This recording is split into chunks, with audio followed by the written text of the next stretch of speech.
اقرأ باسم ربك الذي خلق صدق الله العظيم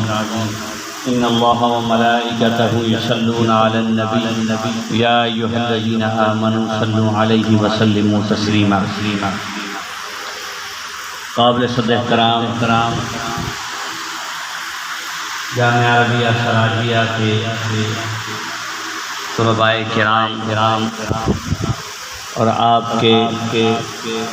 اساتذہ کرام انتہائی دلی خوشی ہوئی ہے آج آپ کے اس بزم کو سن کر اور اس بابرکت موقع پہ حاضر ہو کر میرے پیارے بیٹو کوئی بھی خطیب واعظ اپنے ماں کے پیٹ سے سیکھا سکھایا نہیں آتا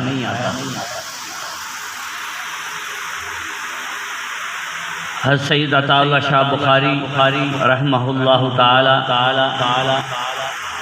کو ماں کی پیٹ سے خطیب پیدا نہیں ہوئے تھے بلکہ اکابر علماء دیوبند جو حضرت کے اساتذہ تھے انہوں نے محنت کی اور شاہ صاحب رحمۃ اللہ علیہ نے اپنا جذبہ اور شوق دکھایا اللہ نے اتنا بڑا اس دھرتی میں خطیب پیدا کیا اس طرح حضرت مولانا والد محترم حضرت مولانا قائد غلام شوق صاحب رحمۃ اللہ علیہ اس علاقے کی اگر خطابت کے لحاظ سے اس میں کوئی شک و شبہ نہیں کہ بہت بڑی شخصیت تھے تو والد صاحب رحمۃ اللہ علیہ نے بھی خطابت اگر سیکھی اپنے اساتذہ سے تو اس سیکھنے میں بہت وقت لگا اور ان کی خطابت سے الحمدللہ اس علاقے میں بہت بڑا کام ہوا اسی طرح نعت پڑھنے میں رسول اللہ صلی اللہ علیہ وسلم کی سیرت کو بیان کرنے میں بہت سے اللہ کے ولی گزرے بڑے شاعر گزرے انہوں نے محنت کی میرے بیٹو اگر آپ سیکھیں گے تو انشاءاللہ اللہ کے فضل سے آپ میں سے خطباء پیدا ہوں گے آپ ہی میں سے بڑے نعت خواں ہوں گے آپ میں سے ہی بڑے قراء ہوں گے جو اللہ کے قرآن کو پڑھیں گے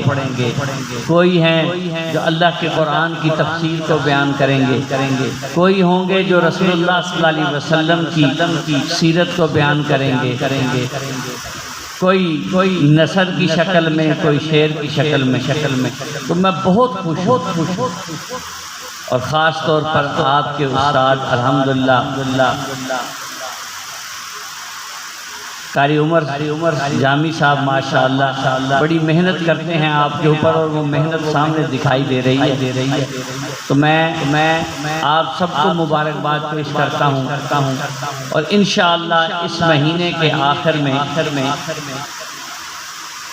30 ستمبر کو انشاءاللہ آپ کا مقابلہ ہوگا تلاوت کے اندر حمد و نعت اور تقریر کے اندر جو بچے اس میں اچھی اپنی کاوش دکھائیں گے انشاءاللہ ان کو جامعہ کی طرف سے انعامات سے نوازا جائے گا تو میں اسی پر اپنی بات کو ختم کرتا ہوں اللہ پاک آپ سب کے پڑھنے کو اور تلاوت کو حمد کو نعت کو تقاریر کو اپنی بارگاہ میں قبول فرمائے ما علینا الا البلاغ